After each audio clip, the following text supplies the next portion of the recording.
Hi, this is an audio test for those of you on Zoom. Can you please raise your hand to let me know that you can hear us okay?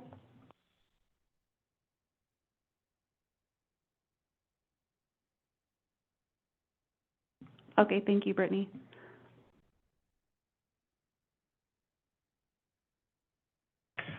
All right, I would like to call to order the May 29th, 2024 Planning and Zoning Commission regular meeting to order.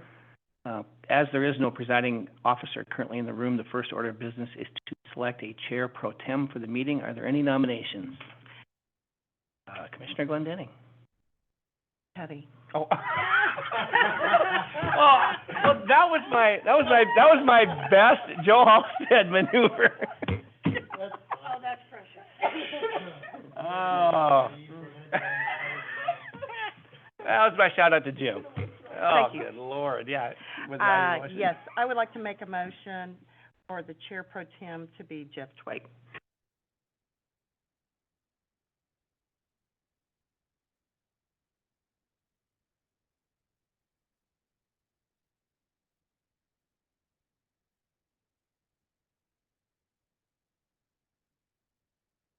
Pledge allegiance to the flag of the United States of America and to the republic for which it stands, one nation under God, indivisible, with liberty and justice for all.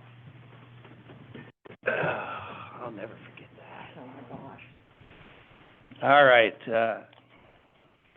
Item 1-2, can we have the roll call, please? Thank you. All right, Chair Halstead and Vice Chair Costin are absent. Commissioner Petty? Here. Commissioner Fikes? Here. Commissioner Barboza? Here. Commissioner Woodard? Here.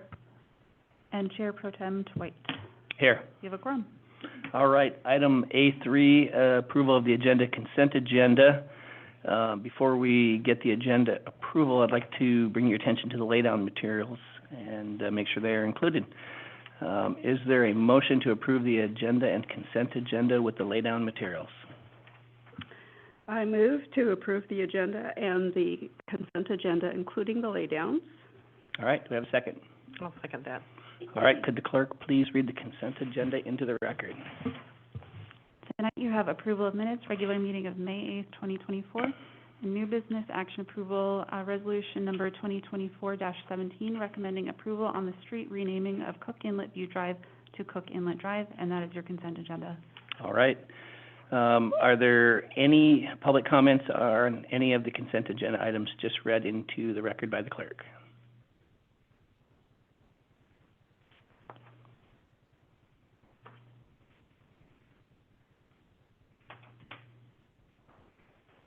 Good evening. My name is Councilmember Deborah Sonart, and I just broke the chair. Okay, I'm going to stand. Thank you for passing Resolution 2024-17 on the consent agenda. This was brought to me by a constituent about 6 weeks ago, and she had a lot to say, and I didn't realize there was such an issue down at the end of the street. And when I scratched the surface of other neighbors, I went around and I had the opportunity to talk to 5 different families that are affected by this in that same area. First of all, they wanted to say thank you to the administration for putting up the Jersey barriers. They already see that that is helping. That's good. But this recommendation to change the name, I want you to know, it was not my idea. It was their idea.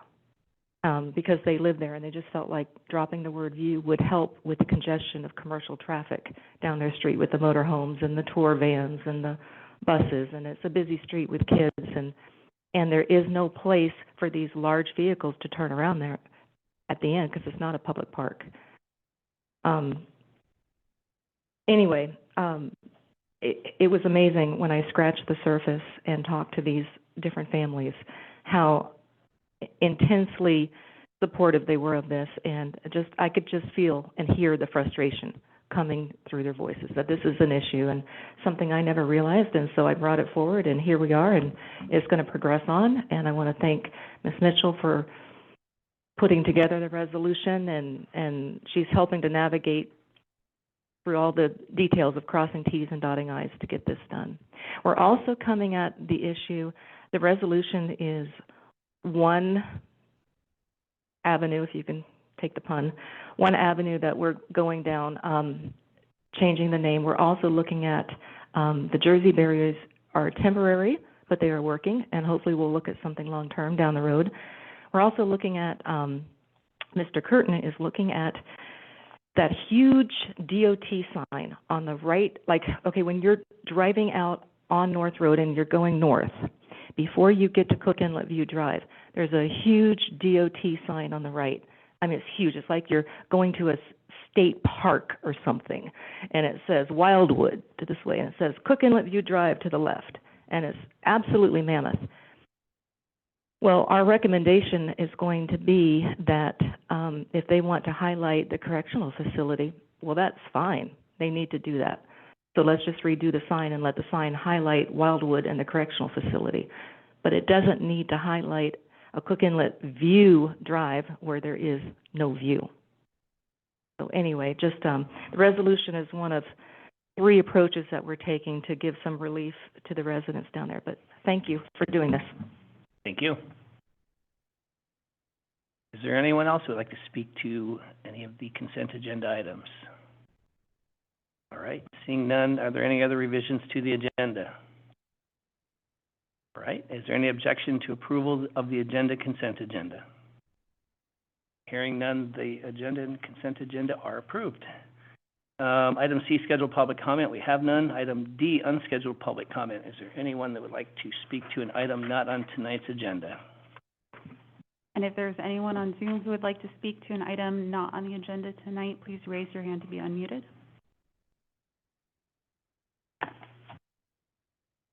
All right, we'll move on then to item E, consideration of plats. E1 is Resolution PZ 2024-10, recommending approval of a preliminary plat, Thompson Park 2024 replat, for a replat of lots 14, 15, 16, and 17, Block 5 of Thompson Park subdivision within the suburban residential zoning district. Can I get a motion, please?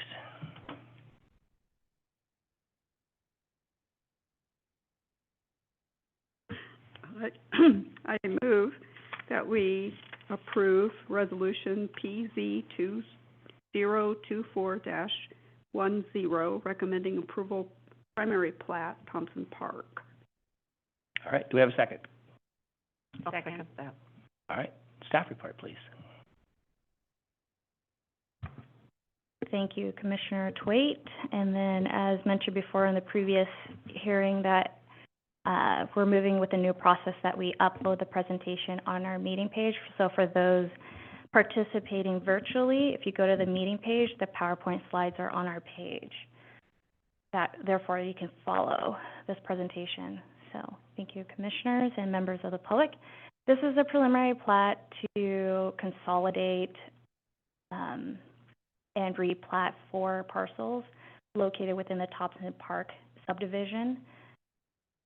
And as you can see there, I started to highlight these lots. Hopefully it's easier to follow in this presentation. So you have the 4 lots here in the original Thompson Park subdivision. You got lot 14, 15, 16, and 17.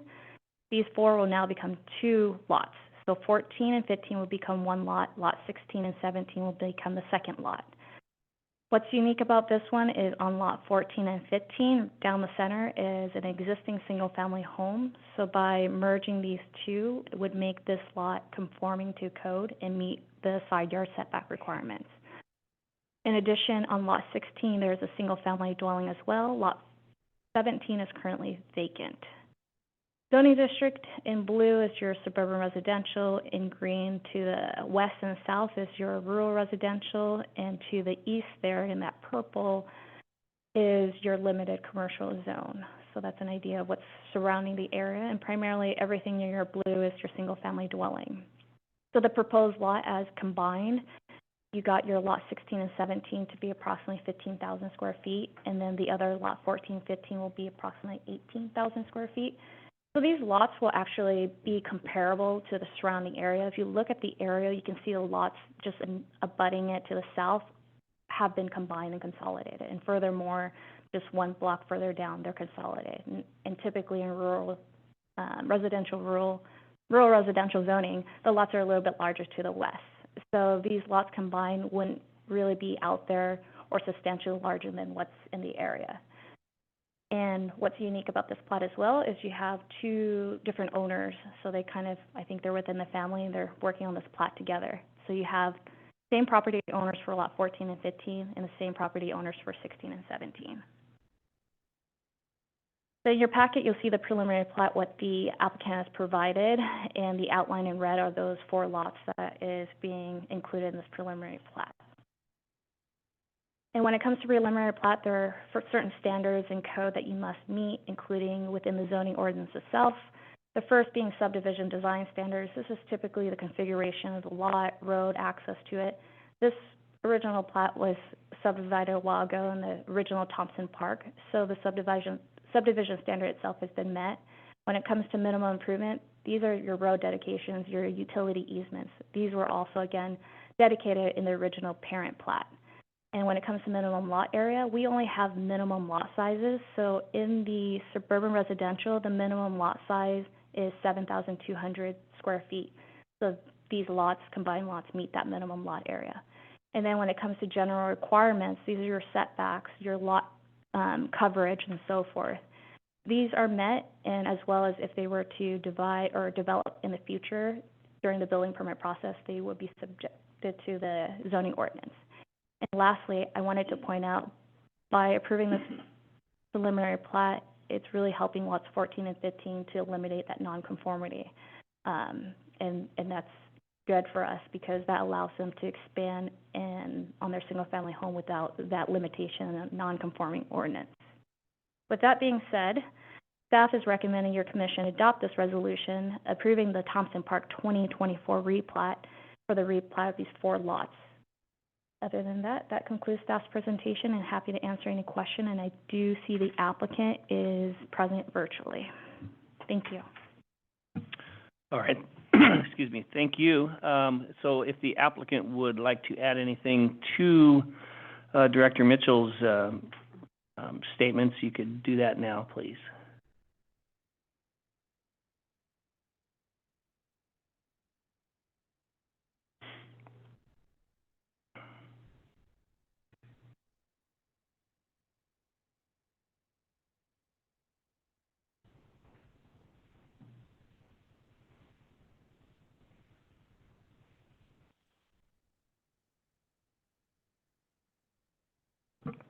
Hi, Jason. I see you've unmuted and you can raise your hand. You can go ahead and speak.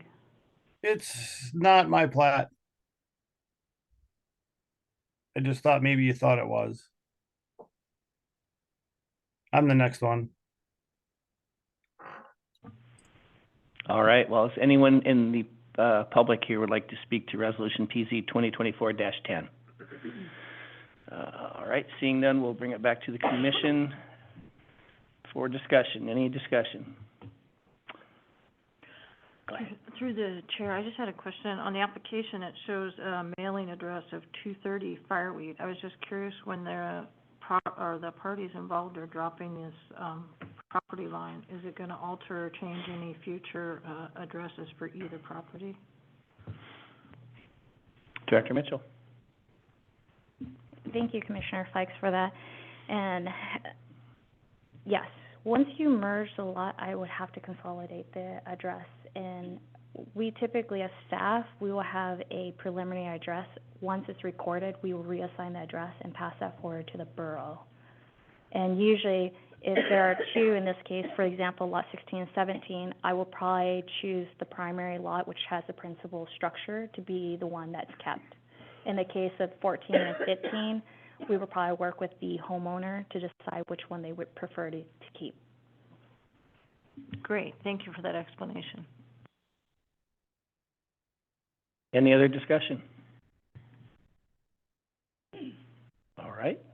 Seeing none, please call the roll. Commissioner Pay? Yes. Commissioner Barbosa? Yes. Commissioner Woodard? Yes. Chair Pro Tem Thwait? Yes. Commissioner Fikes? Yes. Motion passes. All right, we'll move on to item E2, Resolution PZ 2024-11, recommending approval on preliminary plat Shoreline Heights 2014 edition, Phase 1, Bolin replat to replat lots 34 and 35 of Shoreline Heights 2014 edition, Phase 1, within the rural residential zoning district. Can I get a motion, please?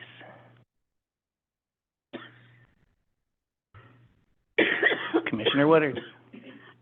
I move to approve Resolution PZ 2024-11, recommending approval on primary plat Shoreline Heights 2014 additional Phase 1. All right, do I have a second? I'll second. All right, staff report.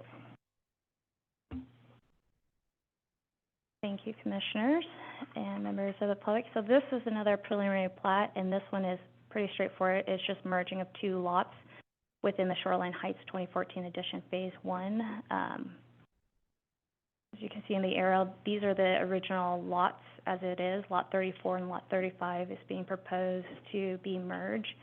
And for your commission, you might have remembered that you recently reviewed an encroachment permit request, and one of the conditions of that encroachment permit is that they merge these lots together. So therefore, the applicant is bringing forth this plat. Existing right now is a single-family home on Lot 35. 34 is vacant, proposed to have an detached accessory structure on there.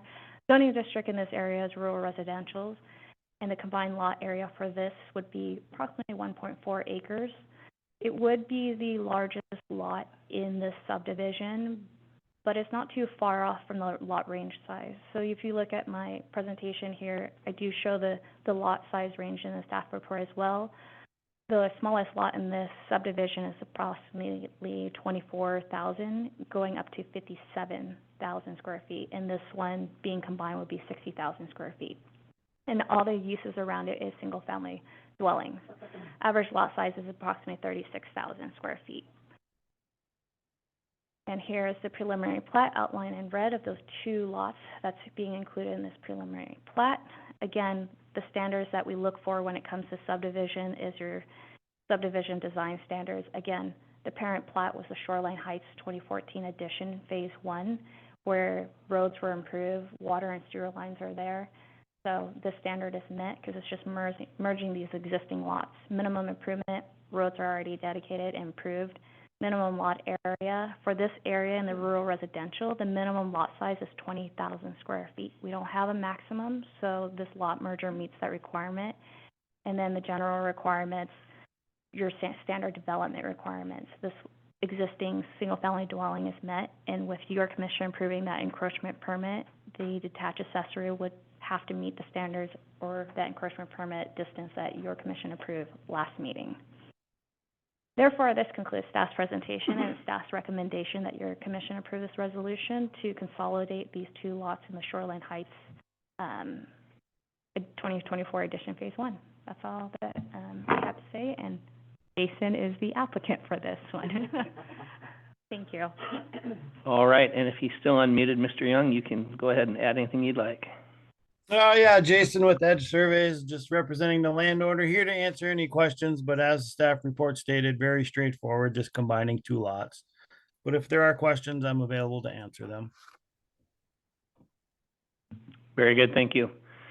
Anyone else in the public wishing to testify to PZ 2024-11? Seeing none, we'll bring it back to the commission. Any discussion? Seeing no discussion, we will please call the roll. Commissioner Fikes? Yes. Chair Pro Tem Thwait? Yes. Commissioner Woodard? Yes. Commissioner Barboza? Yes. Commissioner Petty?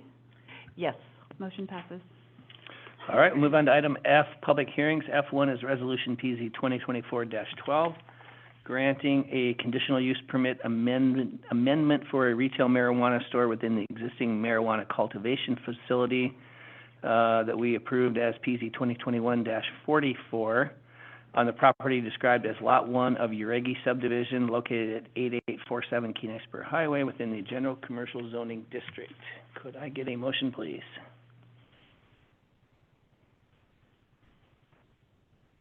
Commissioner Woodard, you're up. I move to grant, is that how I do this one?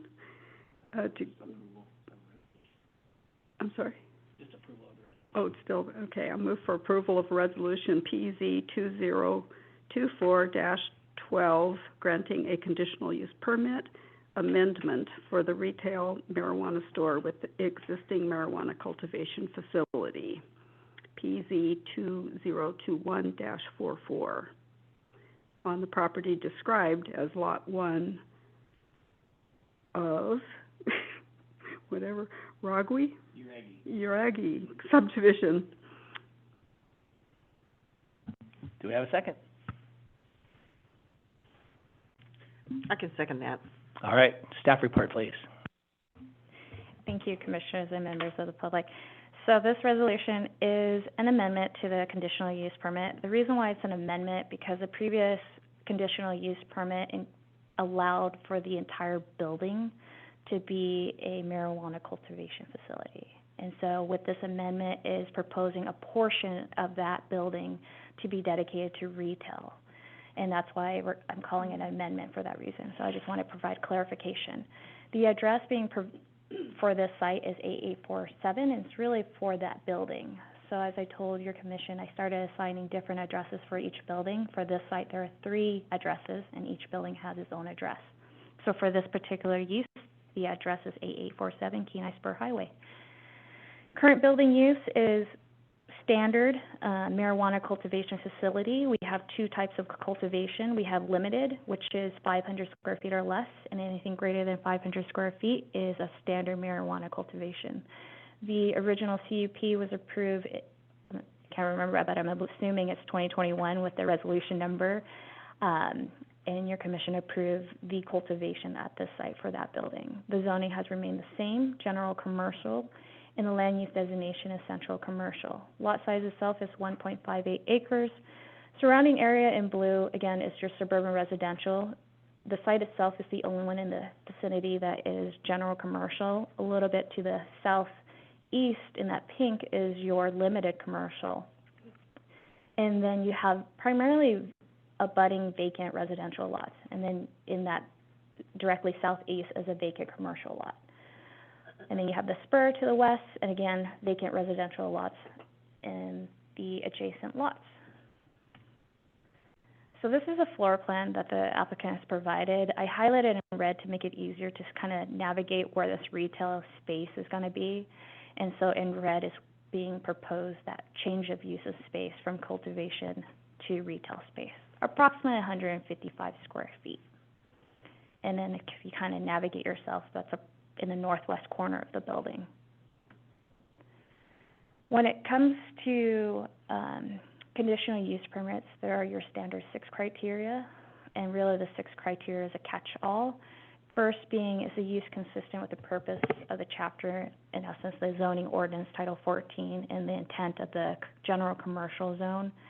These were really considered when we looked at the cultivation. So does staff find that the retail use consistent with the purpose of this area is general commercial? It's intended for retail. Existing uses on site is service establishment, and it's intended to have a mixed use of those general commercial uses. So therefore, staff does find that allowing this retail marijuana store is consistent with the site itself and the zoning district, and as well as and I'm going to jump to the comprehensive plan. When it comes to central commercial, it was envisioning this area with the limited commercial to kind of be a centralized space for all these uses to be a core area where people go to, so for the residents and serving. So staff finds that the retail use, if we're just looking at retail, this is a zone that is compatible. And then when it comes to economic, non-economic value, the existing site itself has been improved.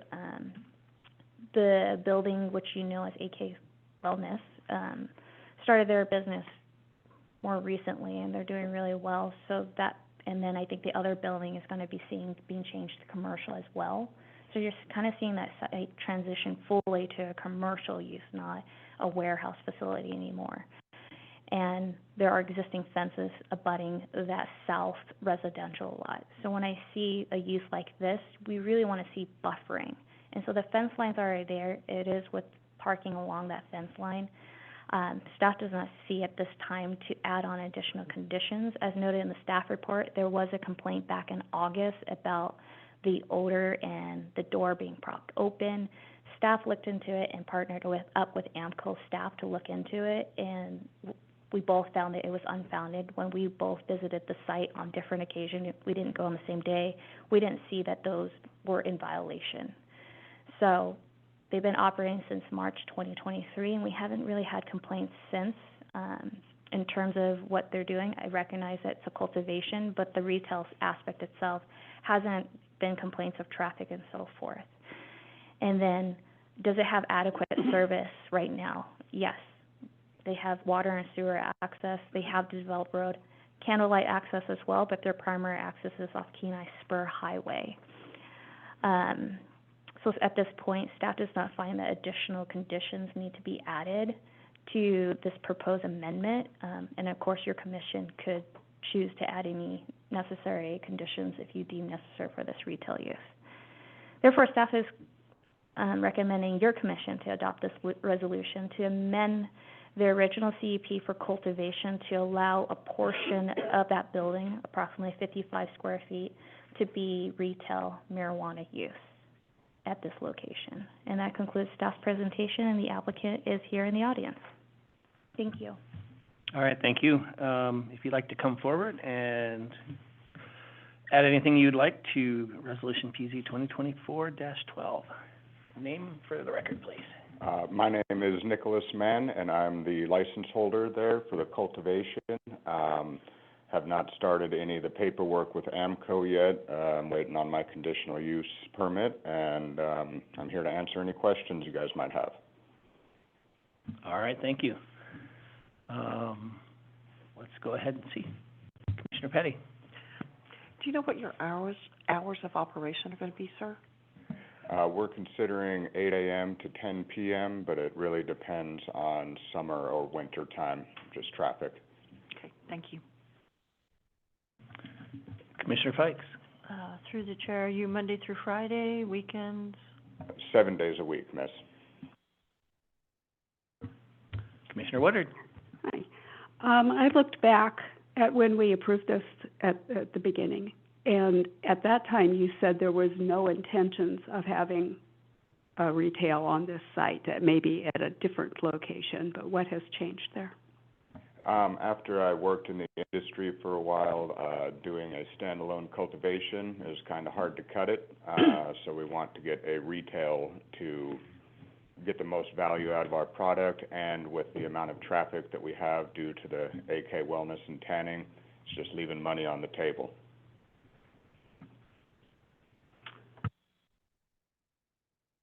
Anyone else? Commissioner Fikes. So if I understand, your process is looking for an approval from the commission tonight to move forward on a completed application with the state, is that correct? Yes, when I did my cultivation, I went about it a little bit backwards. I had AMCO approval before I had city approval, or basically at the same time. So I'm getting city approval before filing for the June meeting at AMCO. All the paperwork is done. I just have to submit and pay my fees. So my concern would be, how would we as a commission know if the state has raised any kind of issues with your application if we've already approved it and moved it forward? They do ask for final borough and city approval before issuing me my license. So you guys will have an opportunity to bring up any concerns that may come up.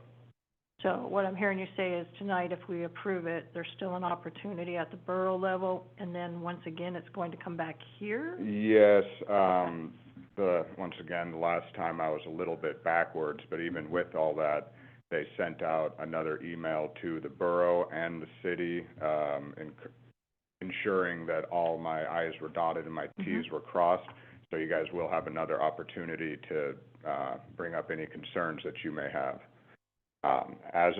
I do need a conditional use permit for you guys, and they'll check it with my paperwork, but, like I said, they go through the entire top to bottom before issuing me my license.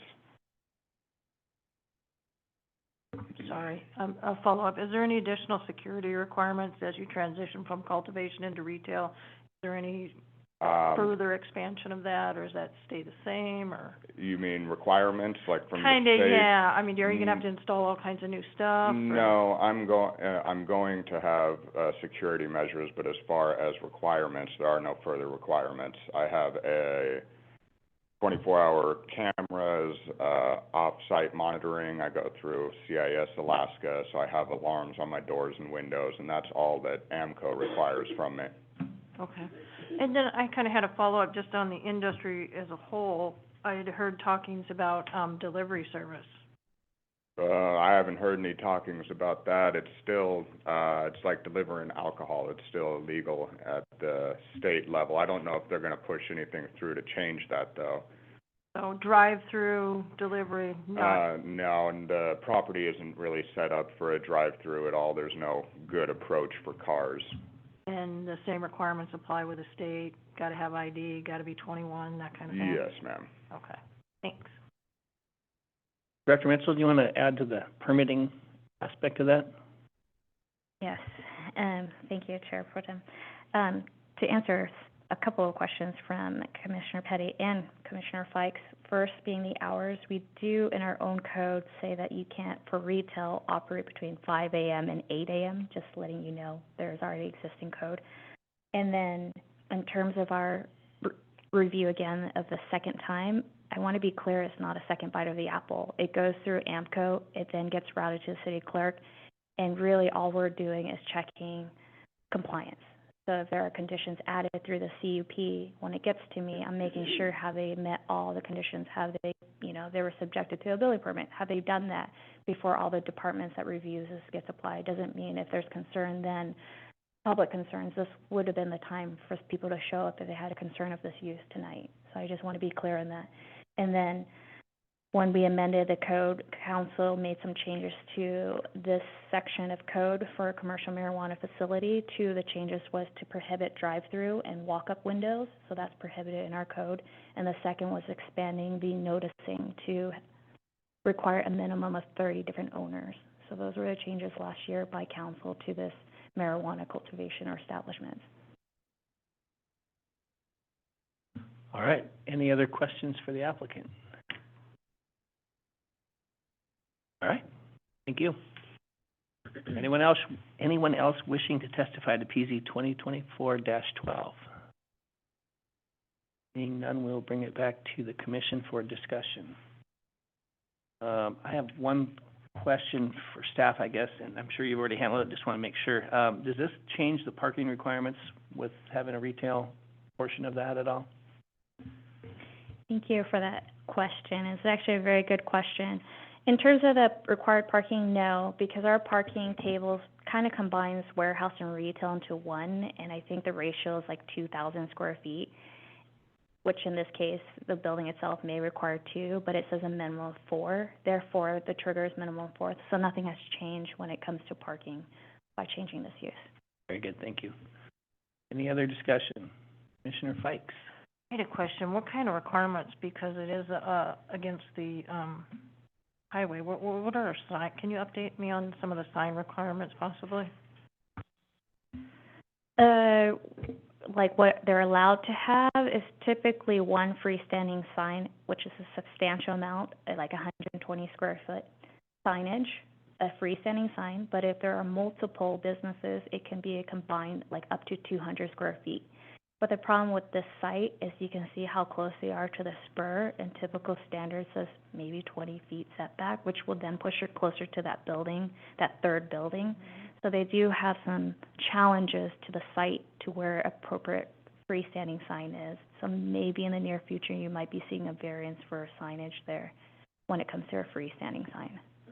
And that leads to my next question, since it is so close to residential, what are the requirements, as we move into the digital age and we move into the lights and brights and this and that? And we're going to see the giant Seinfeld chicken red sign, or are we going to have some just basic non-stationary moving, or is there any code in that?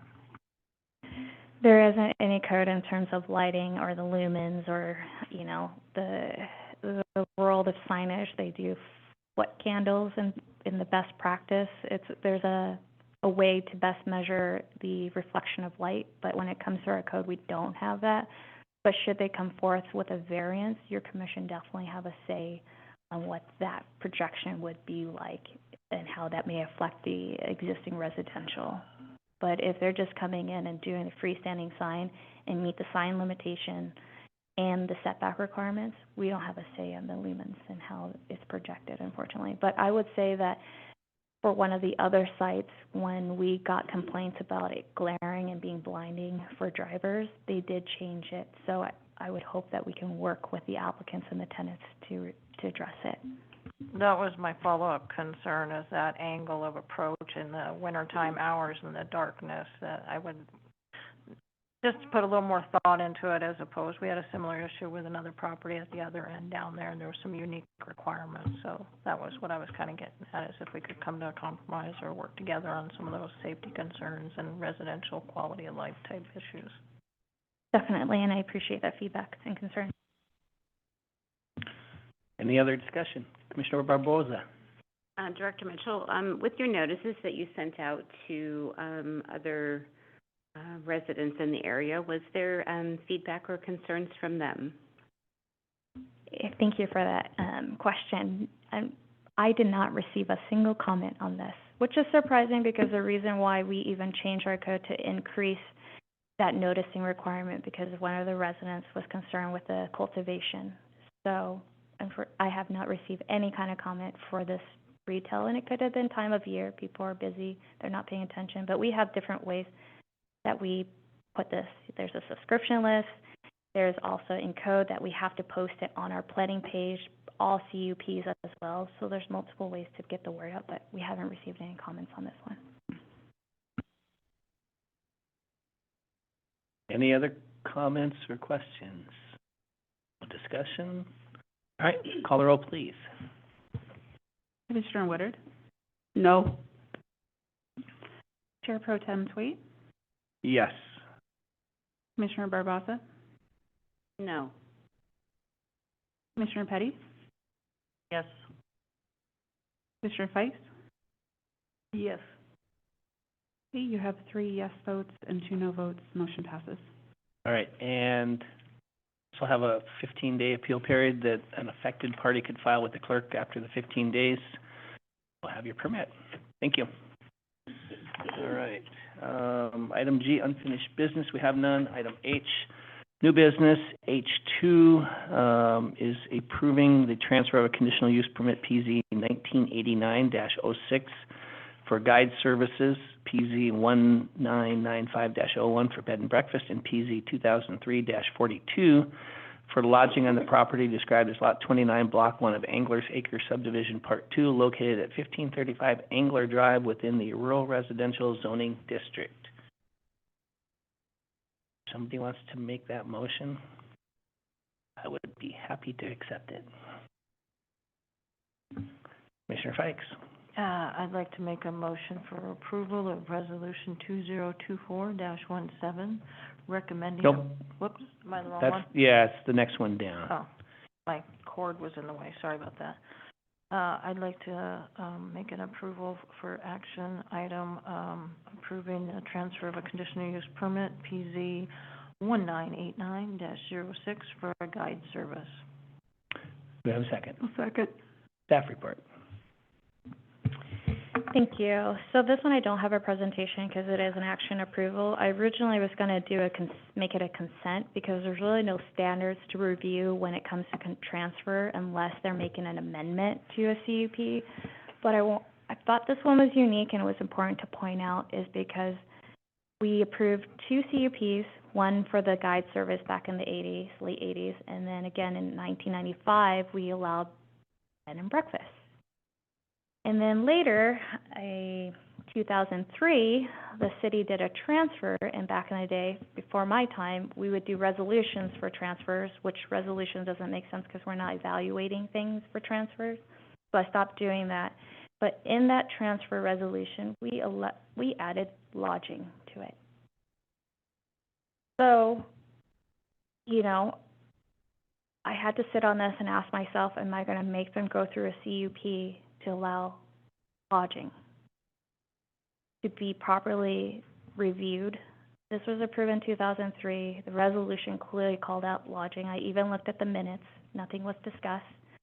But then shortly, and a few months later, we approved a variance for an additional building to meet a certain square footage that clearly called out for lodging. So I think it's best that as staff to just move forward that, in essence, because we approved a resolution and included that use in there, I think we really just need to honor it.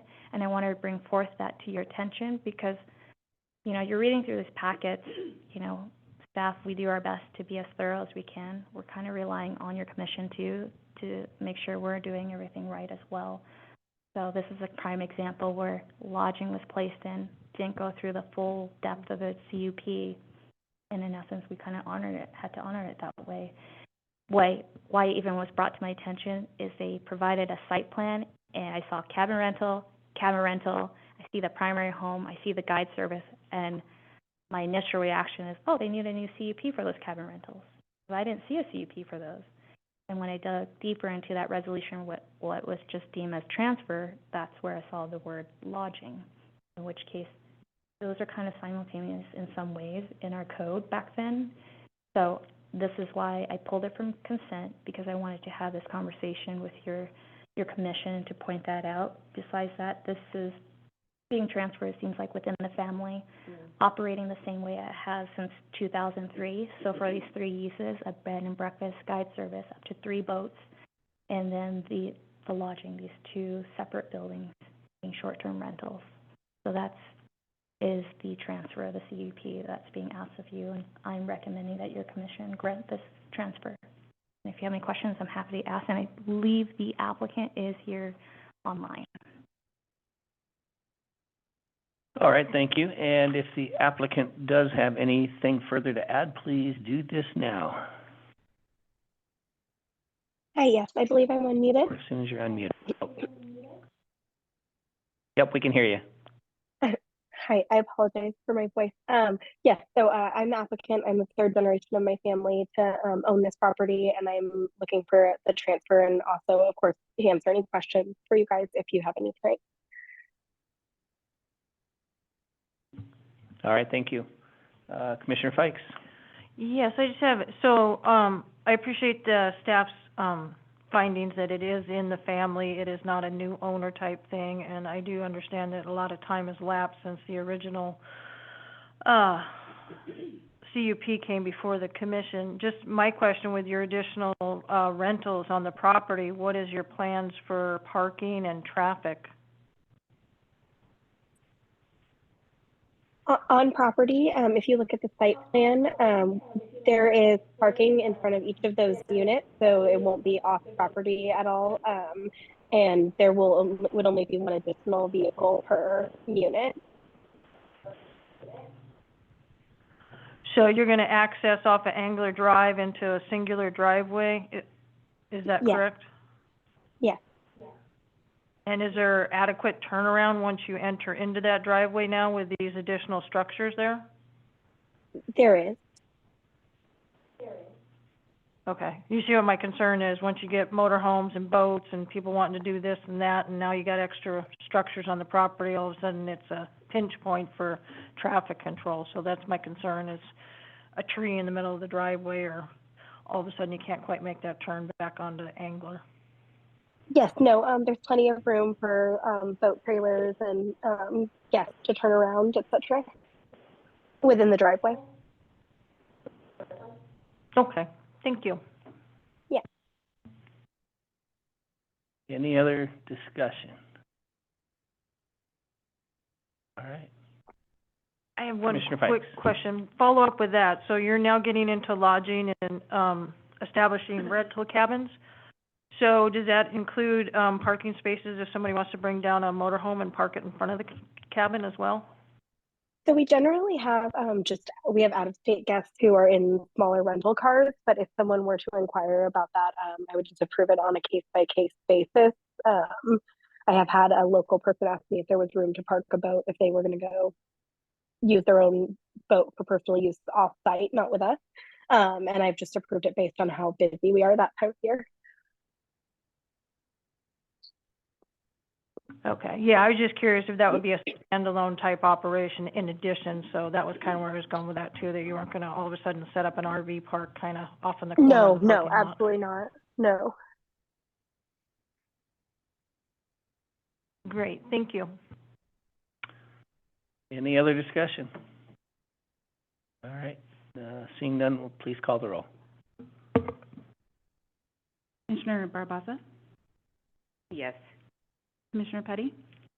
Yes. Commissioner Woodard? Yes. Commissioner Fike? Yes. Chair Pro Tem Thwaites? Yes. Motion passes. All right, move on to I reports. I-1 is Planning Director, Director Mitchell. Thank you. I think first and foremost, I want to remind you again of the Safe Street for All survey. If you haven't taken it, it closes in 2 days. The partnership with the borough and other participating city. I've taken it. Probably takes you less than 10 minutes, to be honest with you. Again, why this is important, this process, they're going to really only highlight 20 corridors. So hopefully some of these corridors are within the city of Kenai. So please pass the word along. I know we don't like surveys, but being someone who's done public engagement, we really rely on this to decide and support the decision in areas we focus on. So please take the survey. Other than that, you know, things are picking up. Building permit, our new building official should be starting in June 3rd. So that's just around the corner, exciting times, because we don't have to continue to go through the state for it in terms of life and safety review. And then definitely the next 2 meetings are going to happen. I have things lined up already. You're going to see at least 2 CUPs and a plat on the following meeting, and following after that, probably 1 to 2 CUPs and another plat that's already in play. And then I've been trying very hard to squeeze in that CUP amendment that I want to really bring forth to your commission in regards to removing that annual reporting, because I find that to be really important. And then I wanted to discuss briefly a reminder when you are joining remotely, what things you can't act upon, and it's really your public hearing items, things that can be appealed, which in this case, your CUP, your variance, your encroachment permits. Those are things you can you can't vote. So if you join remotely, just know that you can listen. And I know there's a question of why can't I? Because, you know, sometimes the participation virtually is not consistent. And if it gets appealed, the question is, oh, why did you vote the way you did? We couldn't catch half the things you said, or did you even hear half the things staff said? And that's the rationale why. Of course, we want to hear your vote and what you have to say, but that's according to our code, and we're not going to change that. We've had discussion internally. And then I think some of you guys already met Brendan in the back. He's our full-time planning tech, and he's been amazing. So if you haven't introduced yourself, please. Brendan's been great, and you can see in our upstairs we kind of rearranged to fit our staff in a very small space, but it looks good. It works. They're happy, hopefully. Hopefully in the future we see some changes in the floor plan, but yeah, I'm trying to think of anything else. The storefront improvement grant has closed. I'm reviewing that, hoping to issue some award letters by the end of the week there, and we're just really wrapping up the budget. So, and I'm still trying to get the code enforcement solution live. There's a few things I really want to bring forth before it gets busier. So, and I apologize for getting the packet out late. I was really sick for 3 days straight, and that's why I had to postpone the meeting. And then I had family visiting for 3 days as well, so still trying to recuperate. But I appreciate that you're able to be here tonight on short notice and just working with staff on our meetings. Other than that, I'm happy to answer any questions your commission may have for staff. Any questions? All right, Commission Chair, I've got about 20 minutes of stuff I'd like, wasn't thinking I was gonna have to have anything, so I don't have anything. We'll move on to, Borough Planning, Commissioner Fikes.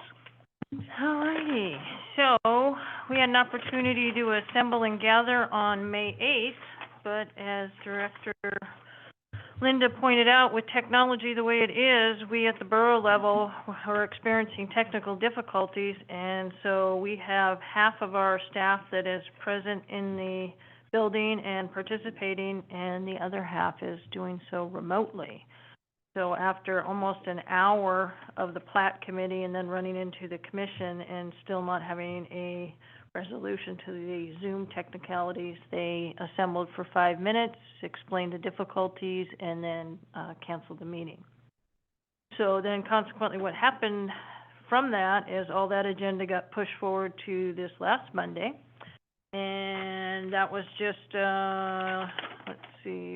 right-of-way vacation in the Coho area.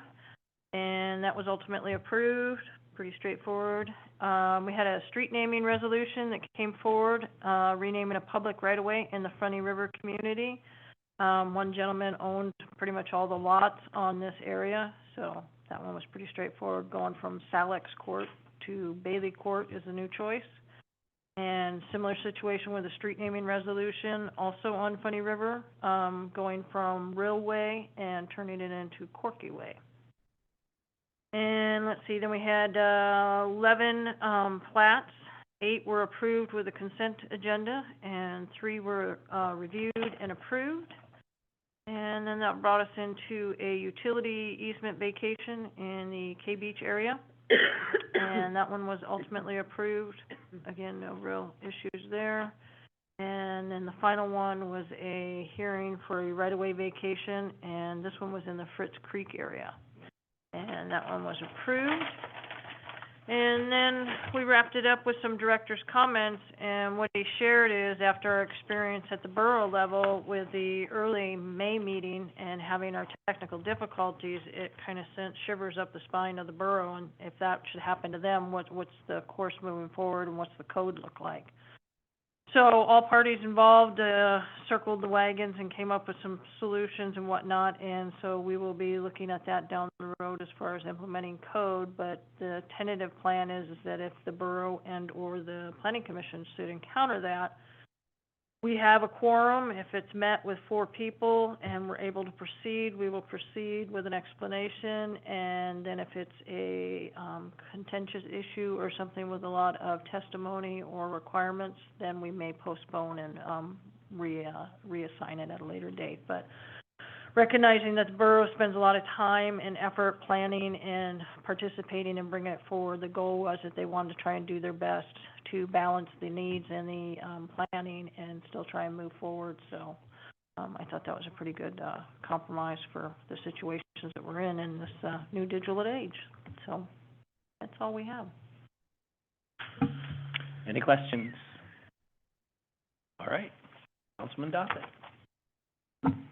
All right, so try to do this quick. So we took in grant funds for the police department for overtime from drug trafficking, task force, high intensity task force, and then I also got some appropriations for the general fund for traffic enforcement overtime from the state, where they pay basically officers to run specifically traffic during overtime hours.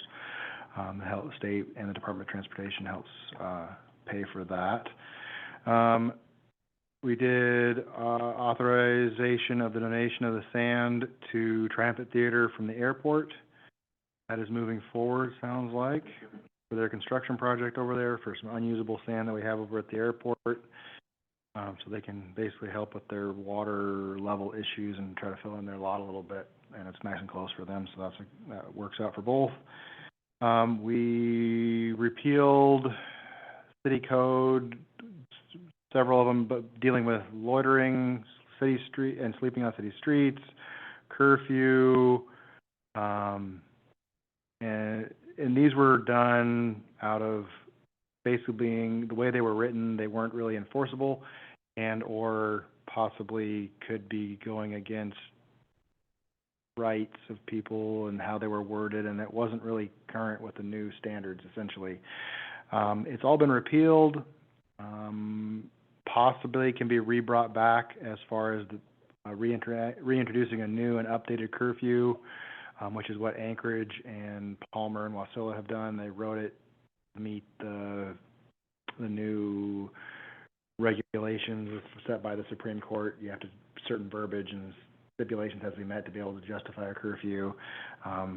That might be coming forward. And then as far as loitering and sleeping on city streets, that one I haven't heard if anybody's going to be continuing working on. They're kind of waiting to see if there's an issue, and going to wait to see if there's an issue, then they'll write something up. I'm kind of encouraging them to get ahead of it a little bit, maybe before there's an issue, maybe write something up that's legal. But it sounds like there's some stuff going on with the Alaska Supreme Court and federal Supreme Court with wording and verbiage that has to be worked out to make it legal. So we're kind of in a standstill with being able to rewrite those until some stuff gets figured out verbiage-wise in the higher courts. So that took a little bit of time, a little discussion, but ultimately it did get repealed. So there's nothing currently right now on the books, but maybe someday soon there will be. Then there was the whole ordinance with the repealing and reenacting and renaming all the different boards and commissions and all that we went through, that Shelley was integral in getting started, and that passed ultimately with all that rigmarole that went through with that, and I think it's going to be a great idea in the long run. It'll streamline a lot of things. We did increase estimated revenues appropriations of about $12,000 in the general fund for purchase of that 7.8 acres of real property that's on that bluff area for bluff stabilization, and allow for the possibility for the city to allow access for helping other people in the future stabilize bluffs, but at least this way they have to apply for a permit and stuff. But that was a good move, and we moved that forward. There's some authorizations for budget transfers within the Water and Sewer Capital Project Fund for lift station renovation projects.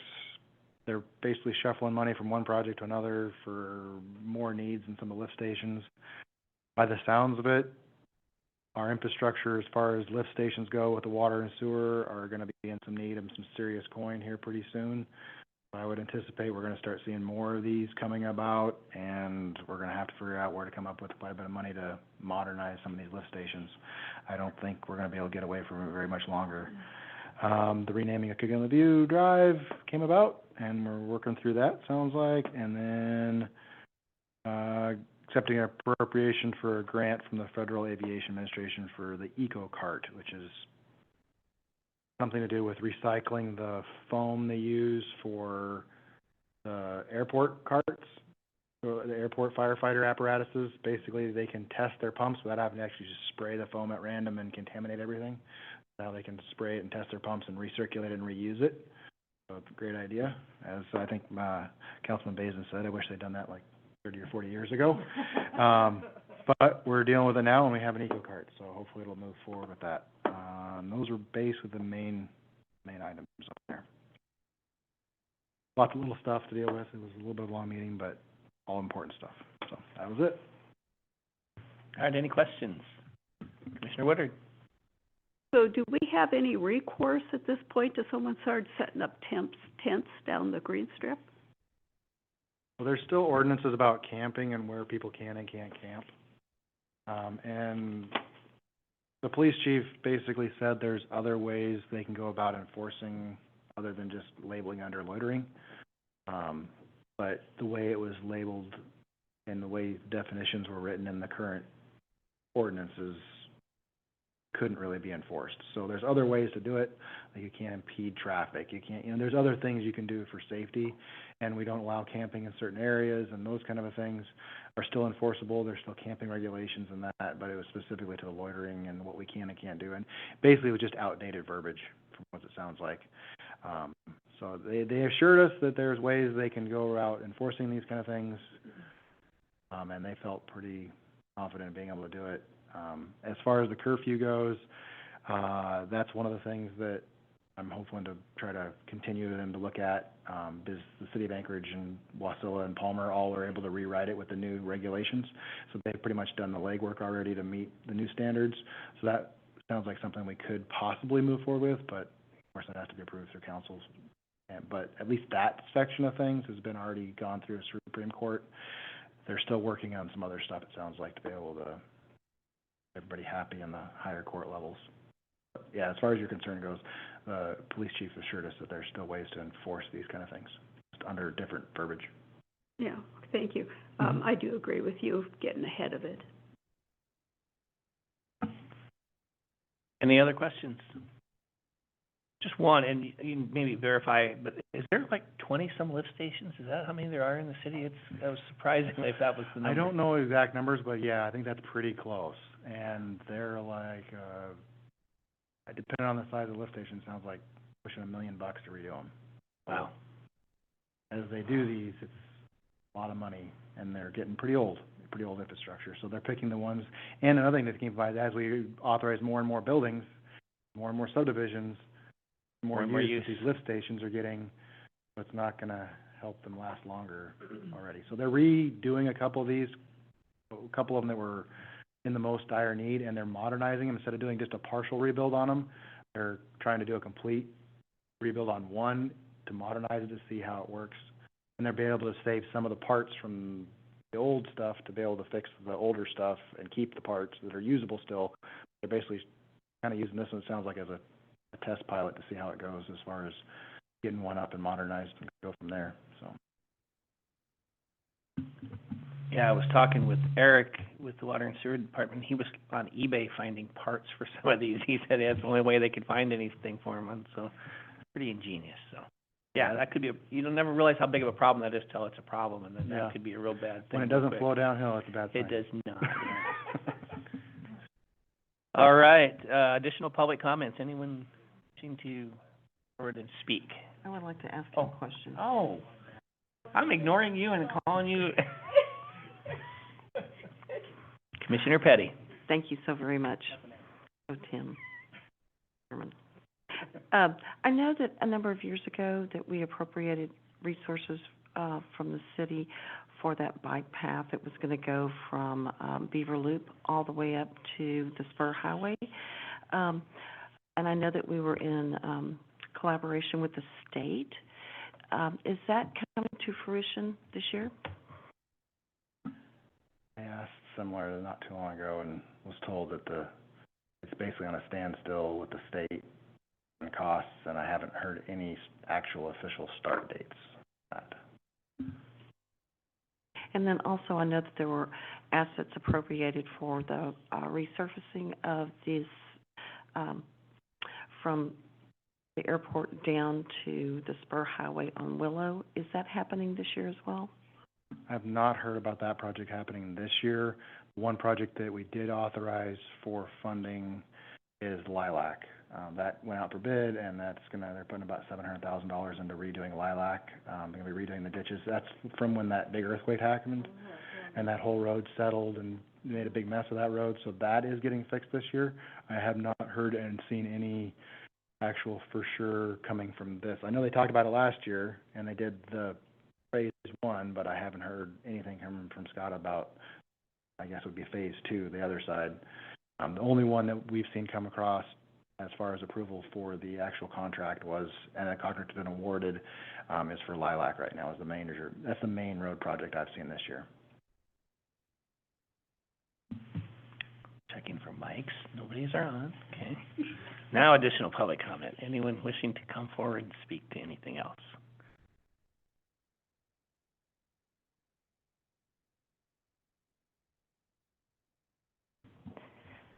Deborah Sonart, 112 Linwood Lane, one street over from Candlelight. I stayed through because I saw what was on the agenda, and kind of took me by surprise because I remember when this came for the retail marijuana addendum. When this came through last year, there was public testimony, there was public comment, and there were valid concerns because of the proximity to 3 different schools. And it's in a neighborhood, a residential neighborhood with lots of children. And I remember a very lively debate, a very hot topic. And part of the the things that we added on that night with like, no walk-up windows, no drive-through, was an attempt to make it palatable for those neighbors that are in proximity to, a commercial cultivation center. And at the time, as Commissioner Woodward pointed out, the only talk at that point was for cultivation. And we spent at least 10 minutes debating on, well, what if this door opens for cultivation and down the road it becomes retail? And then like we were reassured, no, this is for cultivation. And obviously I'm here after the fact. I was not one of the 30 families that received notice because I'm probably further away than what the distance code requires. But I certainly hope, and I know, you know, Planning Director Ms. Mitchell mailed those out in good faith. I just hope that they were received.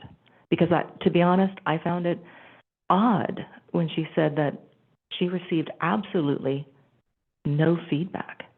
And I remember there was quite a bit of feedback last year just about the cultivation center. So that's kind of why I hung around to the end. I'm not exactly sure what the path forward would be for any residents who wanted to speak up after the fact. Maybe there's not a path forward. Maybe we just need to be more aware of what's going on in our own neighborhoods. But it is concerning to me as a resident. I'm here as a resident, not as a council member, that I live in a residential neighborhood with dozens of school-age kids, and we could all walk to this retail place now. And it's within walking distance of 3 schools. Actually 4, if you consider the little private school down the road. Anyway, that's all I have to say. So thank you for listening. Thank you. Anyone else? Seeing none, we will move on then to our next meeting, June 12th, 2024. I believe Mr. Costin will be not here. I believe, didn't he already have that dealt with? Other than that, anybody else taking off for the summer? Why would you do that? All right, seeing none, we'll move on to Commissioners' comments and questions. Commissioner Barbosa. No comment at this time. All right, Commissioner Woodard. No, I've talked enough tonight. Commissioner Fikes. Yes, I appreciate you sticking around, Council Sonar. I do share some of your same concerns and wish I too could have in good conscience voted differently. But looking over the proposal and the standards, I couldn't grab onto any findings that would have held up. So even though my own personal opinion is different than the way I voted, at the end of the day, I have to have something to establish in the event that there is an appeal. Which is why I'm glad we, in the absence of having any testimony, I still feel we had some robust discussion and some concerns, at least on my part, brought up about signage, hours, because I too have concerns. The Frisbee Golf Course is a very actively used facility, and at one point, there was drug use concern in that area, and it has since been cleaned up, and as far as I know, not an issue. It's very well used, and I enjoy it. And so, yeah, that and edibles and gummies, I wanted to ask the question, but I didn't, again, feel that it was appropriate for what the applicant was asking for. He was asking for conditional use permit. But again, in the industry and as a topic, now that we've had an opportunity to have several of these cultivations and retails in our area, what is that impact on the schools? What kind of absences or what kind of addictions are these kids showing up with, if at all? And what kind of reporting is being done at the local hospitals? And, is that something that we can have access to, that information, to say, from point A in 2013 till 2023, we had 2 or 3 incidents or maybe no incidents. That's just some feedback that I would be curious about moving forward when we have these discussions. Because, I do remember when that applicant came forward and was, no, it's just going to be a cultivation, no traffic, no issue. And you can zip right off the highway and come right up Linwood. It's like a main drag off the thoroughfare, and boom, here you go. Let's go down to the Frisbee Golf Course, and now you're going to have a neighborhood problem. So I hope that's not the case, but they did say there is another opportunity at the borough level, and again, his application is not complete yet, so as a resident, I would keep that on your forefront, and, you know, you have the opportunity to testify again at the borough level, so, thanks. Commissioner Petty. Yes, thank you, Mr. Fikes. I would like to bring up, a consideration on the next agenda for us to visit about, the starting time of planning and zoning. And it would be my recommendation that we bump it up 30 minutes to 6:30 instead of 7. And I would like that to be put as an item for our next discussion, on our next meeting. Thank you. All right, and I have nothing else to add, other than to apologize to Ms. Petty. Apology accepted. And with that, all the business complete, the meeting is adjourned.